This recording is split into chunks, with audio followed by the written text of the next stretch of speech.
Vous avez dit que quand vous alliez à des conférences, c'était parce que vous vouliez en apprendre davantage au sujet de vous-même. De mon expérience, les gens vont à des conférences, et notamment des conférences de développement personnel, pour trouver une réponse. Ils se disent, qu'existe-t-il ici que je puisse apprendre afin d'avoir plus de succès? Mais ce n'était pas ce que vous faisiez, n'est-ce pas?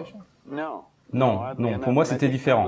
Et je pense que vous avez probablement raison quand vous dites que la plupart des gens cherchent une réponse qui proviendrait à l'extérieur d'eux-mêmes. Et ils ne trouveront donc jamais cette réponse. Je pense que dans mon cas, j'avais réalisé qu'il y avait quelque chose à l'intérieur de moi. J'ai rencontré un homme ici à Toronto et c'est lui qui m'a initié et m'a donné envie d'étudier tout ça. Il m'a dit que si je n'étais pas satisfait des résultats que j'obtenais dans ma vie, qu'il fallait que je fasse des changements sur moi-même, car tout cela c'était mes résultats. Il m'a dit, si tu veux faire un changement envers toi-même, il faut que tu te connaisses toi-même. Et franchement, ça me semble logique quand j'y réfléchis. Je ne pense pas que ça soit une révélation fracassante, et ça ne parlerait probablement pas à la plupart des gens, mais pour moi ça me semblait vraiment logique. J'ai donc commencé à m'étudier moi-même, et j'ai réalisé que la plupart des gens ne savent pas qui ils sont.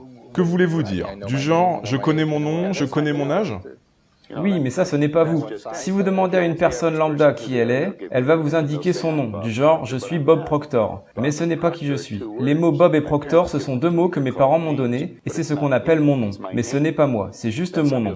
D'autres diront « ça, c'est moi », mais ce n'est pas moi non plus, c'est juste mon corps. Vous n'allez jamais téléphoner ici à votre responsable et dire « corps ne sera pas là aujourd'hui car il est malade ».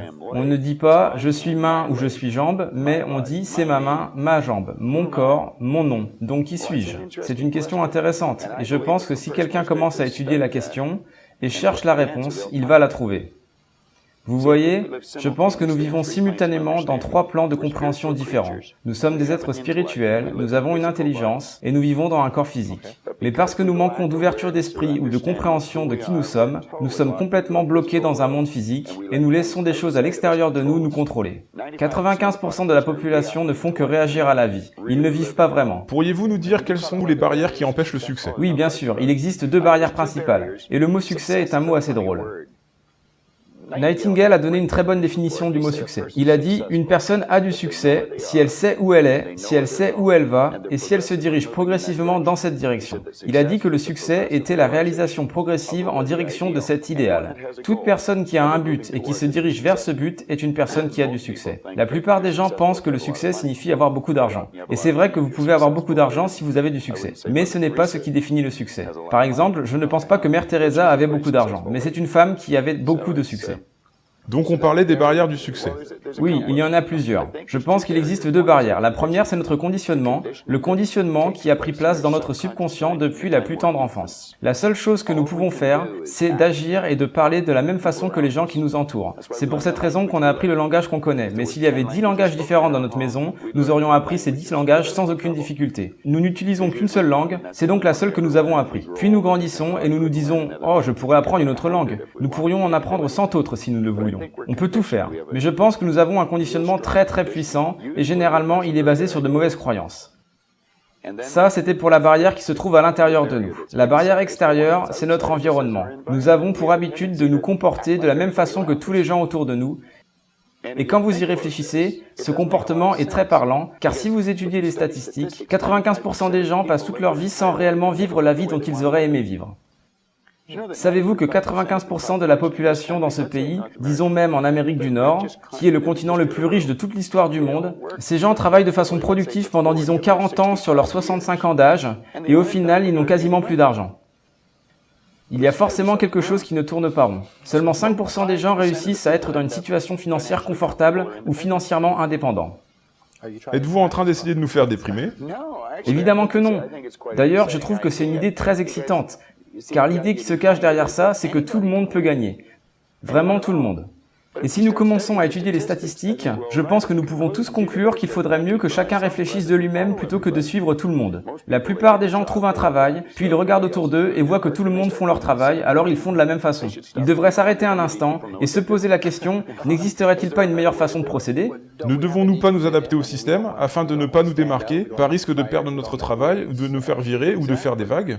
C'est exactement ça. Les gens suivent les règles, du genre prenez un numéro et faites comme tout le monde autour de vous. Ça pourrait être intéressant de faire ça dans le royaume des animaux, mais les humains ne sont pas censés vivre de cette façon. Je pense que nous devons faire quelques vagues. Nous devons peut-être nous démarquer, être différents. Non pas pour le prétexte d'être différents, mais parce que nous sommes vraiment différents. Nous pensons tous de façon différente. Et je pense que nous devrions commencer à penser et à dessiner dans notre esprit les images de ce que nous aimerions faire, et ensuite de s'y atteler et de le faire. Emerson l'a fait, Edison l'a fait, Marconi l'a fait, Samuel Morse l'a fait, Buckminster Fuller l'a fait. On pourrait continuer cette liste pendant longtemps. Ils étaient différents, ils se sont démarqués et ils ont fait quelques vagues. D'accord. Vous avez dit que vous avez commencé en faisant des recherches sur vous-même afin d'en découvrir plus au sujet de vous-même. Et puis vous avez trouvé le succès en cours de route, c'est ça? Eh bien, je n'ai pas commencé comme ça au début. J'ai déjà commencé à chercher à faire beaucoup d'argent, car je pensais qu'avec beaucoup d'argent, ça allait régler tous mes problèmes, et je me suis rendu compte qu'en réalité, ce n'était pas le cas. Et plus j'ai eu d'argent, plus j'avais l'impression d'avoir de problèmes. Après avoir étudié tout ça pendant plusieurs années, je me suis rendu compte que pour obtenir les vraies réponses, vous devez en savoir un peu plus sur vous-même. Et je ne pense pas qu'il soit nécessaire de grimper l'Himalaya pour devenir une sorte de gourou pour y parvenir. D'accord. Qu'avez-vous fait pour en apprendre plus sur vous-même? Vous avez dit que vous êtes allé à des séminaires. Oui, je suis allé à des séminaires. Je voulais écouter les différents intervenants qui pourraient m'enseigner des choses concernant l'esprit. Je pense que nous pouvons trouver la réponse dans notre esprit si nous commençons à étudier l'esprit, et si nous essayons de comprendre notre esprit. D'accord. Laissez-moi revenir à votre cas. Qu'avez-vous appris au sujet de Bob Proctor pendant cette période? Eh bien, j'ai appris que vous ne verrez jamais la plus grande partie de moi, car elle est de type non physique. Et ce que vous voyez ici, en tant que corps physique, n'est rien de plus que la manifestation physique de la part la plus haute de ma personnalité. Et bien sûr, ceci est aussi vrai pour vous, pour la personne assise derrière la caméra et pour tout le monde. Ce qu'il faut étudier, je pense, c'est la façon dont cette partie non physique de mon esprit fonctionne. Que se passe-t-il quand je réfléchis? D'où mes pensées proviennent? Comment avons-nous fait pour créer cette chaise? Quelqu'un a dû y penser. Les pensées sont partout. Et nous mettons les pensées dans notre esprit et nous faisons des images dans notre esprit. Ce qu'il faut comprendre, c'est que c'est une partie non physique de nous qui s'occupe de tout ça. Si je peux créer l'image de quelque chose dans mon esprit, je suis tout à fait capable de créer une copie conforme de cette idée dans mon monde physique. Donc si je crée une image de moi-même en tant que personne heureuse et relaxée, alors je peux vivre de cette façon. Si je crée une image de moi en tant que prospère, alors je peux devenir prospère. Donc si nous pensons à la richesse, nous devenons riches. Absolument. Mais nous sommes déjà riches, nous sommes juste à court d'argent. Ok, donc pour ceux parmi nous qui voudraient gagner plus d'argent, ou avoir plus de bonheur, ou peu importe la façon dont nous voyons le succès, pour ceux qui veulent atteindre des objectifs qui se sont fixés, nous devons donc en premier faire quoi? La première chose à faire, c'est s'asseoir et décider de ce qu'on veut. Et si c'est de l'argent, définir clairement combien d'argent. Beaucoup d'argent. Figurez-vous que personne ne sait réellement combien le mot « beaucoup » représente. Il faut être précis. Vous devez écrire sur un papier exactement ce que vous voulez. Et vous gardez ce papier avec vous et vous le lisez souvent. C'est ce que j'ai appris dans le livre « Réfléchissez et devenez riche ». Et c'est ce qu'ils enseignent dans les séminaires. Ils enseignent aux gens comment faire pour se fixer des buts, mais vous avez à décider précisément ce que vous voulez. Et ensuite, vous commencez à y réfléchir. Vous allez voir apparaître dans votre esprit des pensées qui vous disent que vous ne pouvez pas obtenir ce que vous voulez. Mais vous avez la capacité, avec votre esprit conscient, de refuser ces idées limitantes, de les chasser de votre esprit. Le fait de réfléchir à la raison pour laquelle vous ne pouvez pas faire quelque chose ne va pas vous aider à avancer. Donc continuez à réfléchir jusqu'à ce que vous trouviez une idée sur la façon dont vous pouvez faire ce que vous voulez. Et le chemin à suivre pour y arriver vous apparaîtra. Ça viendra sous la forme d'une image dans votre esprit. Réfléchissez à la façon dont vous pouvez y arriver et non pas à la façon pour laquelle vous ne pouvez pas y arriver. Donc ça consiste à réfléchir à la façon dont nous pouvons atteindre nos buts. Exactement. Ne réfléchissez qu'à la façon dont vous pouvez y arriver. Je dirais même qu'avant même de démarrer ça, vous devriez vous procurer un bon livre et commencer à l'étudier. Trouvez une personne qui est déjà en train de faire une chose que vous avez envie de faire et apprenez à connaître cette personne. Demandez les avis des experts, ne demandez ni à votre voisin, ni à votre père, ni à votre mère, ni à votre frère, ou à votre collègue de travail, car il y a de grandes chances qu'ils n'en savent rien. Il n'y a aucune raison de demander à une personne comment gagner beaucoup d'argent s'ils ne gagnent eux-mêmes que 10 000 euros par an, ils ne savent pas. S'ils savaient réellement, ils gagneraient probablement beaucoup plus d'argent. Dans le même principe, n'allez pas voir un docteur malade si vous voulez améliorer votre santé. Donc trouvez quelqu'un à qui vous adresser pour avoir les conseils. Achetez un vrai bon livre et restez concentré sur ce livre-là. Étudiez-le. Je garde ce livre avec moi comme si c'était la Bible. Il s'agit du livre « Réfléchissez et devenez riche » de Napoléon Hill. Ça fait 23 ans que je le lis et je le relis, et je vais probablement continuer de le relire durant les 23 prochaines années. J'ai ici quelques très bons livres que j'ai apportés aujourd'hui. L'un s'appelle « Le pouvoir de votre subconscient », et je ne reçois aucune commission pour vendre ces livres. L'auteur nous a quittés il y a quelques années déjà. Mais le docteur Joseph Murphy a écrit le livre « Le pouvoir de votre subconscient », et c'est probablement l'un des meilleurs livres que vous ne pourrez jamais trouver, car vous allez apprendre des choses au sujet de votre esprit en lisant ce livre. Je lis énormément et je dois avoir probablement plus de 1000 livres chez moi dans ma bibliothèque, mais celui que je transporte partout et que je lis tout le temps, c'est Réfléchissez et devenez riche. Je n'ai jamais cessé de le lire. Quel est l'intérêt de le relire autant de fois? J'imagine que vous connaissez le contenu de ce livre vraiment bien. Je pense que je pourrais le réciter entièrement. Le secret, c'est que j'ai lu un livre une fois qui disait « Quand vous lisez un bon livre pour la seconde fois, vous n'y voyez pas quelque chose que vous n'aviez pas vu auparavant, mais vous voyez en vous quelque chose qui n'était pas présent auparavant. » Vous voyez, quand je lis ça, ça crée en moi une plus grande compréhension. Laissez-moi vous lire juste une ligne ou deux. Il a dit que le chaînon manquant dans tous les systèmes éducatifs qui existent de nos jours peut s'expliquer par l'incapacité de nos institutions éducatives à enseigner aux étudiants de quelle façon organiser et utiliser le savoir après qu'ils l'aient appris. Il ajoute que nous devrions comprendre la vraie définition du mot « éduquer ». Il ne s'agit pas d'aller dans un bâtiment pendant 25 ans, car ça c'est juste acquérir de l'information. En faisant ça, vous développez probablement votre mémoire, mais je me demande de quelle façon vous développez votre esprit. Et je ne suis pas contre l'éducation, car j'ai encouragé mes enfants à aller à l'école. Il dit que le mot « éducation » est composé du mot « éduco » et il ajoute que ce mot « éduco » signifie « induire »,« puiser » ou « se développer depuis l'intérieur ». Une personne éduquée n'est pas nécessairement une personne qui a une connaissance générale abondante ou dans un domaine spécialisé. Une personne éduquée est quelqu'un qui a tellement développé ses facultés de son esprit qu'il peut obtenir n'importe quelle chose qu'il désire ou son équivalent sans avoir à violer les droits des autres personnes. Une personne éduquée est quelqu'un qui sait comment se comporter pour obtenir ce qu'il désire de la vie. Et le tout sans être égoïste. Donc ça serait quelqu'un qui cherche, qui sait ce qu'il veut, qui sait comment l'obtenir et qui agit pour l'obtenir. Je pense que nous devrions tous être des chercheurs, car l'apprentissage dure toute notre vie. Vous ne cessez jamais d'apprendre. L'éducation signifie puiser à l'intérieur. On puise dans une source infinie. Nous avons des réservoirs très vastes de talents et de capacités à l'intérieur de nous. Nous pouvons apprendre à tout faire. Nous avons des pouvoirs phénoménaux. Si nous utilisions notre corps de la même façon que nous utilisons notre esprit, nous ne bougerions probablement que le petit doigt. Donc nous n'utilisons pas suffisamment notre esprit? C'est évident que non, mais personne ne nous a appris à comment le faire. Les enfants à l'école devraient apprendre tout ça bien avant que l'école commence. Ils devraient s'asseoir et on devrait leur donner un carnet de notes vierges et leur faire visualiser les notes qu'ils veulent avoir, les écrire sur leur propre carnet de notes, et cela bien avant que l'école commence, ou pendant la première semaine de cours. Et ensuite, le professeur devrait dire « Maintenant, je veux juste que tu te concentres sur comment faire pour obtenir ces notes, et je ne veux pas que tu penses que tu ne puisses pas les obtenir. Je veux que tu trouves la démarche adaptée afin que tu les obtiennes. » Bien sûr, certaines personnes diront que ce n'est pas une méthode réaliste, mais c'est une méthode très réaliste. Ça s'appuie sur les principes du succès qui remontent à 6000 ans d'histoire. C'est de cette façon que tout a été accompli. Ne serait-ce pas une idée un peu folle, un souhait aberrant ou un doux rêve? Non, c'est là d'où provient toute notre grandeur. Notre grandeur vient de notre imaginaire. Je suppose que quand Edison a pensé la première fois à une ampoule de lumière, c'était un fantasme. Mais il a continué son fantasme, il en a fait une théorie, puis il en a fait une image, et enfin il en a fait une réalité. Je me rappelle que quand j'étais enfant, c'était un fantasme de penser qu'on irait sur la Lune. On y allait avec des voitures, et on a joué au golf là-bas. Vous avez évoqué l'attitude comme étant parmi les principes du succès. L'attitude. Il s'agit de la façon dont vous pensez, la façon dont vous vous ressentez, la façon dont vous vous comportez. C'est assez difficile pour moi d'expliquer clairement l'attitude dans une conversation classique. Lors des séminaires, j'utilise un tableau blanc, et c'est ce que j'ai fait lors de ce séminaire sur l'attitude que j'ai donné hier soir. Nous avons passé 3 heures à échanger sur ce seul sujet. Donc le faire ici en 3 minutes, je ne peux pas le faire, ou du moins je n'ai pas encore appris à le faire. Je reconnais que c'est difficile. Nous avons à adopter une attitude gagnante tout le temps. D'accord. Dans les relations humaines, on dit que le plus dur pour gérer les gens, c'est de gérer leur attitude. C'est vrai, c'est ce qui constitue le management. Nous ne pouvons pas changer l'attitude des gens. Eh bien, personne ne peut changer l'attitude de quelqu'un d'autre. La seule attitude que l'on peut changer est la nôtre. Vous savez, dans le domaine du management, on pense souvent que comme tout vient de l'attitude des gens, on ne peut rien y faire. Mais si les managers arrivaient à la conclusion que oui, il s'agit de l'attitude, et qu'on décidait d'apprendre de nouvelles choses aux gens sur leur attitude, il suffirait de leur enseigner des choses au sujet d'eux-mêmes, de leur faire prendre conscience qu'ils ont de la valeur, qu'ils ont de la richesse, qu'ils sont la plus grande ressource de l'entreprise. Les entreprises dépensent environ 65% de chaque dollar gagné pour payer les salaires et les bénéfices des employés. Et pourtant, les dirigeants en savent moins sur leurs employés que sur n'importe quel autre sujet. Ils en savent plus au sujet des gadgets et des trucs inutiles que ce qu'ils savent au sujet des gens.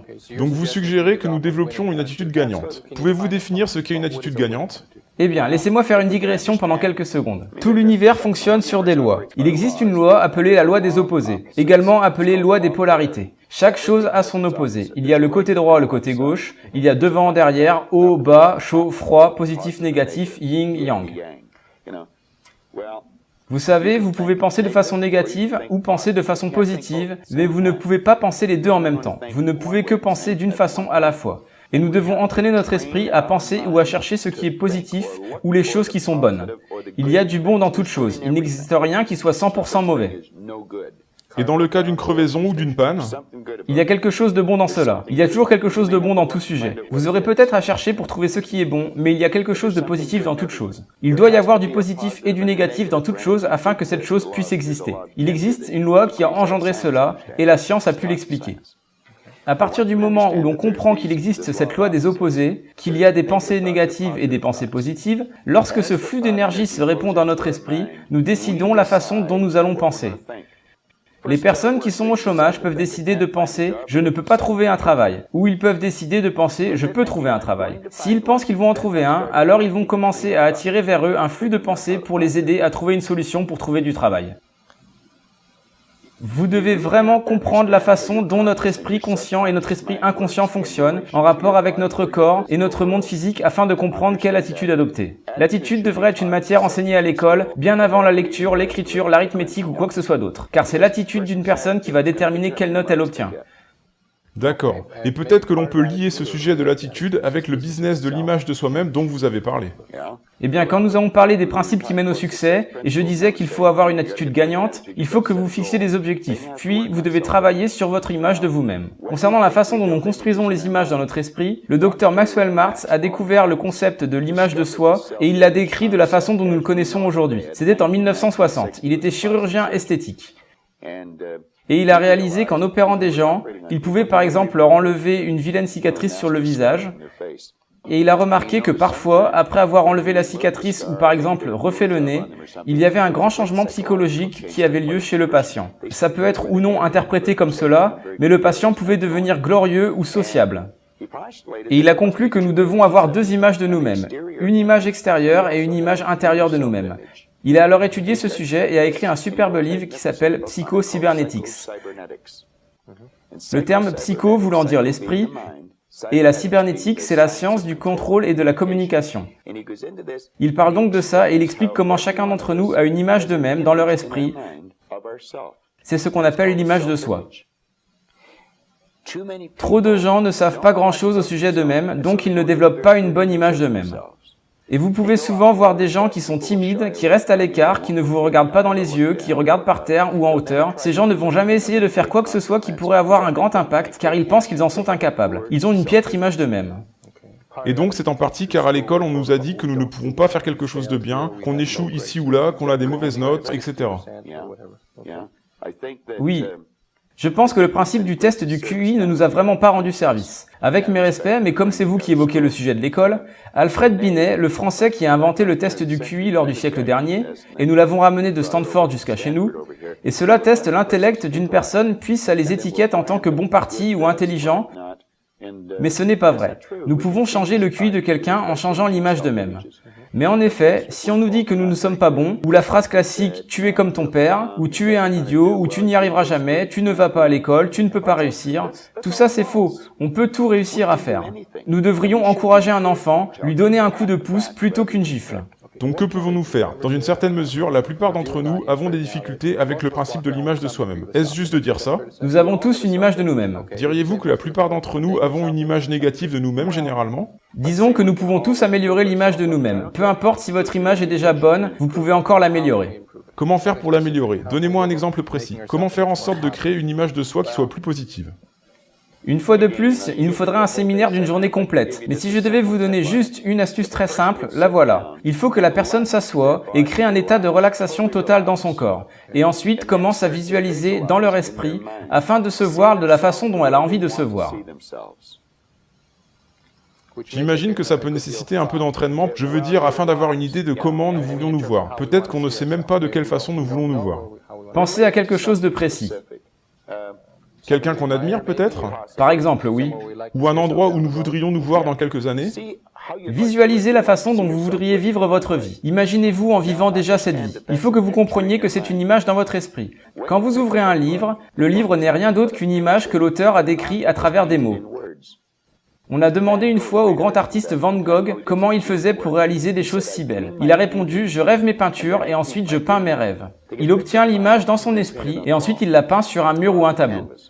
Reprenons. Nous nous relaxons et nous construisons l'image dans notre tête sur la façon dont nous aimerions nous voir. La façon dont nous voudrions nous voir nous comporter dans la vie, dans les relations avec les autres personnes, notre vie sociale, nous voir dans le métier que nous voulons, la façon dont nous voulons faire nos présentations de marketing dans le cas où nous voulons être dans le domaine de la vente, etc. Et ensuite, vous prenez cette image, vous la décrivez et vous l'écrivez en utilisant des phrases au présent. Par exemple, « Je suis tellement heureux que je me vois » et écrivez tout ça. Je sais que beaucoup de gens vont rire à cette méthode et dire que ça n'a aucun sens. Mais ça a énormément de sens. Ces personnes ne peuvent pas vous dire pourquoi ça n'a aucun sens. Moi, je pourrais passer des heures à vous expliquer pourquoi ça a du sens, et je pourrais l'expliquer avec tellement de détails que tout le monde comprendrait. Donc écrivez une description sur comment vous voudriez vous voir vous-même, et commencez à la lire et la relire, et la re-relire et la relire. Lisez-la tous les jours, gardez-la partout avec vous et continuez à la lire. Le point primordial que tous les grands enseignants ont évoqué au cours de l'histoire, et ils ont tous été unanimes à ce sujet, c'est que nous devenons ce à quoi nous pensons. Ça peut nous paraître un fantasme au premier abord, ça peut même parfois nous sembler être des mensonges, mais si vous lisez suffisamment ce que vous avez écrit, vous commencerez à y croire. Et quand William James a dit « Croyez et vos croyances créeront les faits », vous verrez la personnalité d'une personne changer. Je regarde les gens lors de mes séminaires et je vois leur personnalité changer sous mes yeux. Et tout ce qu'ils font, c'est commencer à se voir d'une façon différente, commencer à penser différemment. Donc nos pensées contrôlent nos actions, c'est ça? Oui, sans aucun doute. En fait, non. Nos pensées contrôlent nos sentiments et nos sentiments contrôlent nos actions. Et nous contrôlons nos pensées.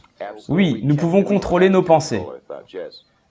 Donc généralement, l'une de nos difficultés ou l'un de nos problèmes, c'est peut-être que nous avons tendance à réagir à ce que les autres personnes nous disent et nous avons donc constamment des pensées négatives et ensuite ça affecte nos sentiments puis affecte nos comportements. C'est ça, c'est exactement comme ça que ça se passe. Nous lisons les journaux et le pessimisme nous envahit. Tout ce qu'on a fait, c'est l'accepter. Nous ne devrions pas laisser entrer le pessimisme en nous. Vous savez, par tout temps, il y a eu des gens en faillite. J'ai grandi avec l'idée que tout le monde est devenu pauvre lors de la crise des années 30, mais ce n'est pas vrai. Certains ont gagné des millions. Je pensais que tout le monde était au chômage, mais certains ont démarré des affaires. Par tout temps, il y a des faillites pour certaines personnes et il y a de la prospérité pour d'autres. Posez-vous la question suivante quand vous lisez quelque chose dans les journaux. Est-ce que je veux être impacté émotionnellement par ce sujet? Si c'est un sujet négatif, je n'ai pas envie d'être impacté. Personnellement, je ne lis pas les journaux souvent, mais ça m'arrive, juste que je ne m'y attarde pas. Vous ne vous sentez pas impacté émotionnellement? Non, quand un sujet ou une idée arrive dans votre esprit, que ça vienne de quelqu'un qui vous parle ou de ce que vous lisez dans les journaux, nous devrions nous poser la question suivante. Est-ce que cette idée m'aide à aller là où je veux aller? Si ce n'est pas le cas, il faut rejeter cette idée. D'accord Bob, j'ai apprécié notre interview, très rapidement. Pour les personnes intéressées à en apprendre plus sur votre philosophie du succès, et je sais que vous donnez des astuces très précises sur ce qu'on peut faire pour avoir plus de succès, ces personnes peuvent participer à vos séminaires. Absolument, nous en organisons tout le temps. Je vous remercie pour votre présence Bob. Le plaisir est pour moi.